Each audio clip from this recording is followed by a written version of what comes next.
حضرت علی کی شجاعت کے پرچم بلند کیے جاتے ہیں، جہاں سے عباس علمبردار کے کٹے ہوئے بازوؤں کو ایصال ثواب کیا جا رہا ہے، جہاں سے ضرب جد اللہی اور سجدہ شبیری کی اداؤں کو اپنانے کے ترانے گائے جاتے ہیں، وہ بریلی شریف ہے کہ جہاں سے سنت عشق بلالی پر قائم رہنے کا درس دیا جاتا ہے۔ وہ بریلی شریف کی سرزمین ہے کہ جہاں اہل دل سننی چلتے ہیں تو معلوم ہوتا ہے کہ علم و فن کے درخشندہ ستارے چل رہے ہیں، جہاں قلم و زبان چلتی ہے تو معلوم ہوتا ہے کہ گردن نجدیت و وہابیت کو کاٹتی ہوئی تلواریں چل رہی ہیں۔ وہ بریلی شریف کی سرزمین ہے کہ جہاں سے قوم و ملت کے رہنما پیدا کیے جا رہے ہیں، جہاں سے قلب انسانیت کو ایسی تابناکی ملی کہ ہر دل محبت رسول کا مدینہ بن گیا ہے۔ سبحان اللہ۔ بریلی کے ذرے ذرے نے خود کو اس طرح چمکا لیا کہ آج بھٹکے ہوئے نہایت خانہ دل کی رہنمائی کرتا ہوا نظر آ رہا ہے۔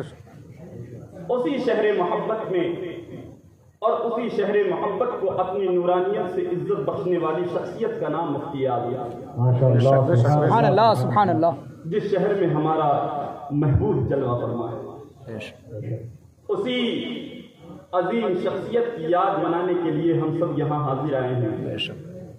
بہت ہی مختصر سا وقت اور صرف ایک واقعہ، ایک کرامت آپ کے سامنے پیش کر کے میں اپنی تقریر کو ختم کر دوں گا۔ حالانکہ حضور مفتی اعظم ہند رضی اللہ تعالی عنہ کے بے شمار کرامات اور بے شمار اور ان گنت واقعات ایسے ہیں کہ اگر ان کو تحریری شکل میں یکجا کیا جائے تو بے شمار دفتر درکار ہے۔ حضور مفتی اعظم ہند رضی اللہ تبارک و تعالی عنہ نے کردار و عمل کی ایسی سدھا قندیلیں روشن کی ہیں کہ شاید رہتی دنیا تک قائم رہے گی، اور راہ حق پر چلنے کے لیے آپ کے نقش وفا کو سہارا بنائیں گے۔ یاد رکھو غلامان مفتی اعظم ہند کبھی بھی آپ کی یاد کو فراموش نہیں کر سکیں گے، اس لیے کہ مفتی اعظم عالم ربانی تھے، اللہ کے سچے ولی کامل تھے، جن کی عظمت شان کے سامنے بڑے بڑوں نے سر جھکا دیے اور عقیدت و محبت کے پھول نچھاور کیے۔ وہ عظیم ذات مفتی اعظم کی تھی۔ سبحان اللہ سبحان اللہ۔ اگر آپ نے حضور مفتی اعظم ہند رضی اللہ تبارک و تعالی عنہ کی کتاب حیات کا اگر مطالعہ کیا ہوگا تو آپ کو جبل پور کا وہ تاریخی واقعہ آپ کی نگاہوں کے سامنے گھومے گا، آپ کی نگاہوں کے سامنے ہوگا کہ جب میرے آقا حضور مفتی اعظم ہند رضی اللہ تبارک و تعالی عنہ اپنے مرید کے بے حد اصرار پر اپنے چند خادموں کے ساتھ جبل پور کے علاقے میں تشریف لے جا رہے ہیں، راستہ بڑا ہی پرپیچ اور پرخطر ہے، جگہ جگہ سواری رکتی ہے اور چل پڑتی ہے، گھوڑا انتہائی پریشان ہے، ٹانگے میں بیٹھنے والے حضرات اور بھی زیادہ پریشان ہیں۔ ایسے ذوق و نقاہت کے عالم میں میرے آقا حضور مفتی اعظم ہند رضی اللہ تبارک و تعالی عنہ لوگوں کے ساتھ جلوہ افروز ہیں۔ اس ٹانگے میں لوگوں کو اپنی تکلیف کے ساتھ ساتھ حضرت کی تکلیف کا زیادہ خیال آیا۔ ٹانگے میں جگہ جگہ جھٹکے محسوس ہو رہے ہیں، لوگ اچھل اچھل جاتے ہیں، ٹانگا اپنی رفتار پر آگے بڑھتا جا رہا ہے۔ ایک گاؤں سے گزر ہوتا ہے، اسی گاؤں کے ایک سڑک پر ایک کھیلتا کودتا بچہ اس ٹانگے کے پہیے کے نیچے آ جاتا ہے۔ ٹانگے کا پہیا اس بچے کے سینے اور پیٹ کے درمیان سے ہو کر گزر جاتا ہے۔ اللہ اللہ، پھر کیا تھا؟ ایسا محسوس ہو رہا تھا کہ بظاہر اس بچے کے جسم میں جان نہیں ہے۔ لوگوں میں غم و غصے کی ایک لہر بڑھ جاتی ہے، پوری سڑک پر سناٹا چھا گیا، کسی کو سکون و چین نہیں ہے، ہر انسان اپنی جگہ پریشان ہے، ہر دل اداس ہی اداس دکھائی دے رہا ہے، ہر طرف بے چینی ہی بے چینی نظر آ رہی ہے۔ باپ دھاڑے مار مار کر کے رو رہا ہے، ماں بچے کی حالت دیکھ کر کے پچھاڑے کھا رہی ہے۔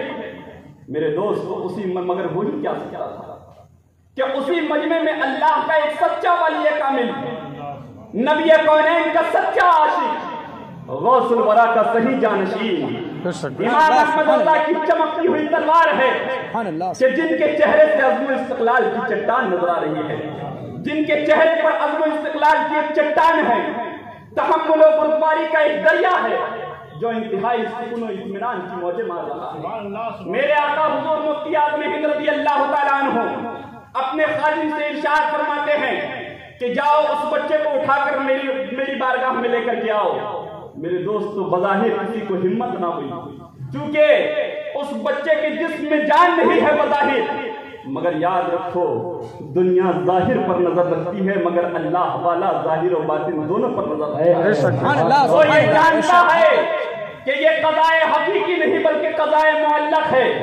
میرے آقا حضور مفتی اعظم ہند رضی اللہ تعالیٰ عنہ دوبارہ ارشاد فرماتے ہیں، خادم آگے بڑھتا ہے، حکم کی تعمیل کرتا ہے، بچے کو مفتی اعظم کی بارگاہ میں پیش کر دیا جاتا ہے۔ وہ بچہ جو بظاہر دم توڑتا ہوا نظر آ رہا تھا، وہ بچہ جو زندگی کی آخری سسکیاں لے رہا تھا، جو اپنی عمر کی سازیں پوری کر کے دنیا کو خیر آباد کہنا چاہتا تھا، وہ بچہ میرے آقا مفتی اعظم کے ہاتھوں میں ہے۔ مفتی اعظم رضی اللہ تبارک و تعالی عنہ کے ہاتھوں میں وہ بچہ ہے۔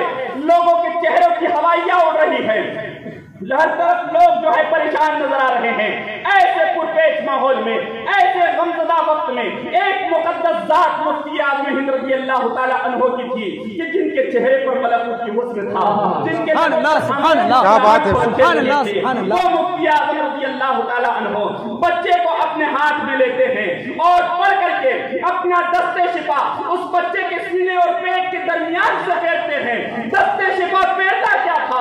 اللہ اللہ، وہ بچہ مسکرا ہوا کہ نکلی ہوئی روح دوبارہ واپس آ گئی، جیسے کہ اس کے قدموں کو مرہم مل گیا، جیسے کہ مرجھائے ہوئے درخت میں ہریالی دوڑ گئی ہو۔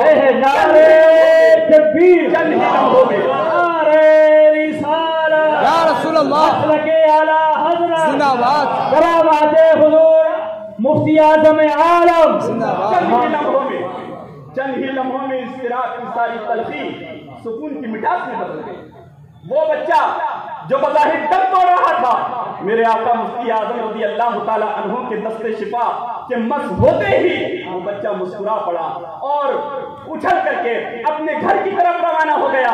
لوگ اسے بلاتے رہ گئے لیکن بچہ یہی پیغام دیتے ہوئے اپنی گھر کی طرف لوٹ گیا کہ مدینے کے گدا دیکھے ہیں دنیا کے امام اکثر، مدینے کے گدا دیکھے ہیں دنیا کے امام اکثر، بدل دیتے ہیں تقدیر محمد کے غلام اکثر۔ سبحان اللہ سبحان اللہ۔ وہ ذات مفتی اعظم رضی اللہ تعالیٰ عنہ کی تھی۔ مفتی اعظم رضی اللہ تبارک و تعالیٰ عنہ کے بے شمار کرامات، بلکہ سراپا کرامت کا نام مفتی اعظم ہے۔ مفتی اعظم رضی اللہ تعالیٰ عنہ کی اس عظیم کرامت کو دیکھ کر کے میرے بھائیوں اس علاقے کے سارے لوگ حضرت کے دامن کرم سے وابستہ ہو گئے۔ سبحان اللہ سبحان اللہ۔ میں آپ سے پوچھنا یہ چاہتا ہوں کہ آخر میرے آقا مفتی اعظم رضی اللہ تعالیٰ عنہ کے اندر وہ کمال کون سا تھا؟ وہ کون سی خوبی تھی جس کی بنیاد پر وہ عالمی قیادت کر گئے؟ وہ کون سی خوبی تھی؟ مفتی اعظم کو اللہ نے وہ کمال کس بنیاد پر عطا کیا تھا؟ وہ تھی محبت رسول اور قرآن حکیم۔ بے شک بے شک بے شک، سبحان اللہ سبحان اللہ۔ محبت رسول کو اپنا ایمان سمجھتے تھے اور قرآن حکیم کو ہمیشہ اپنی نگاہوں کے سامنے رکھا کرتے تھے۔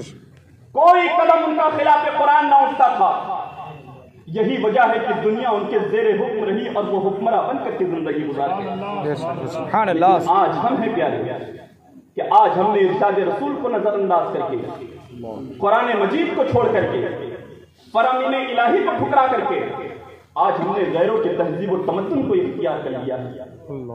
اللہ قرآن یہ فرماتا ہے جس کا مفہوم یہ ہے کہ اے مسلمانوں، خوف و فکر سے دوچار ہونے کی ضرورت نہیں ہے، سربلندی اور سرفرازی اور علول العزمی تمہارے ہی واسطے ہے۔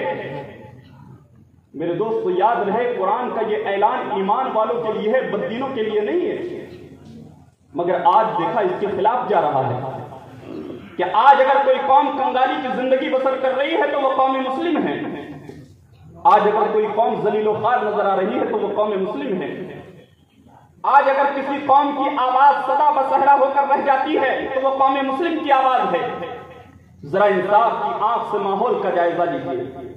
تو آج ہمارا دل خود گواہی دے گا کہ آج ہم نام کے مسلمان ہیں یا نہیں، آج ہم گناہوں کے سمندر میں ڈوب رہے ہیں یا نہیں، دشمنی کی آگ میں جل رہے ہیں یا نہیں، نفرت کے موجوں میں الجھ رہے ہیں یا نہیں، رشوت خوری کے ماحول میں جی رہے ہیں یا نہیں، شراب نوشی، شراب فروشی اور سٹے بازی کی دنیا میں زندگی گزار رہے ہیں یا نہیں۔ کتنی حقیقتیں ہیں جو پاش کیے جائیں، کتنی حقیقتیں ہیں جو بیان کیے جائیں۔ آج ہر پست حرکت ہمارا شیوا بن چکی ہے۔ تاریخ اٹھا کر کے دیکھو، ماضی کا جائزہ لو، نعرہ تکبیر، نعرہ رسالت، یا رسول اللہ، نعرہ رسالت، شہزادہ حضور محدث کبیر، شہزادہ حضور محدث کبیر حضرت علامہ مفتی ابو یوسف صاحب قبلہ زندہ باد۔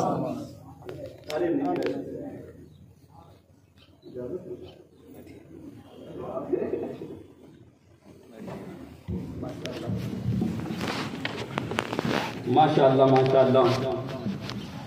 دنیا جسے ممتاز الفقہا کہتی ہے، دنیا جسے محدث کبیر کے نام سے یاد کرتی ہے، بے شک، سبحان اللہ، سبحان دنیا اللہ، جسے امیر المؤمنین فی الحدیث کے نام سے یاد کرتی ہے، بے شک بے شک بے شک، سبحان اللہ سبحان اللہ۔ حضور تاج الشریعہ جن پر ناز کرتے اور اعتماد کرتے، کیا گئے، اس عظیم شخصیت کے شہزادے ہماری نگاہوں کے سامنے ہیں۔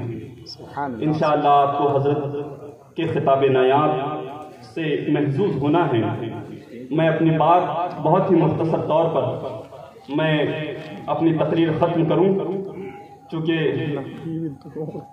اصل بحیثیت مقرر حضرت ہیں اور حضور محدث کبیر اور حضور حکیم شریعت کی زبانی ہمیں بہت ساری ناصحانہ گفتگو سماعت کرنی ہے۔ میں عرض یہ کر رہا تھا میرے دوستوں،